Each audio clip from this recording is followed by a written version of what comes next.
রাহুল দ্রাবিড়ের নতুন চাকরি, হচ্ছেন এই দলের কোচ। সৌরভ দিলেন বড় খবর।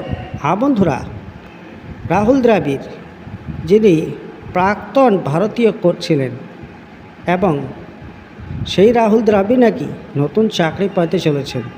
কি চাকরি পেয়েছেন সেটা জানিয়েছেন সৌরভ গাঙ্গুলি।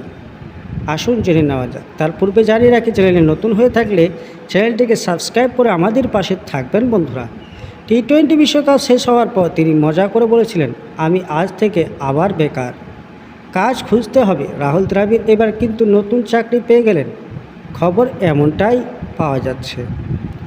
ভারতীয় দলের প্রাক্তন অধিনায়ক সৌরভ গঙ্গোপাধ্যায় ইঙ্গিত দিয়েছেন, আইপিএলে কোনো দল যোগ দিতে পারেন দ্রাবিড়ের পর ভারতীয় দলের কোচ হিসেবে দায়িত্ব দিয়েছেন গৌতম গম্ভীর। তবে গম্ভীরের নেতৃত্বে ভারতীয় দল শ্রীলঙ্কার বিরুদ্ধে সিরিজ হেরেছে, ফলে শুরুটি ভালো হয়নি কেকেআরের প্রাক্তন মেন্টরের। এর মধ্যে জানা গিয়েছে রাজস্থান রয়্যালসের কোচ হতে চলেছেন রাহুল দ্রাবিড়। সৌরভী সেই ইঙ্গিত দিয়েছেন। এর আগে রাজস্থান রয়্যালসের ক্যাপ্টেন ছিলেন দ্রাবিড়। রাজস্থানের মেন্টর ভূমিকাতে দেখা গিয়েছিল তাকে। 2015 সালে রাজস্থান আইপিএল তৃতীয় স্থানে আইপিএল শেষ করেছিল। রাজস্থান রয়্যালসের বর্তমান কোচ কুমার সাঙ্গাকারা।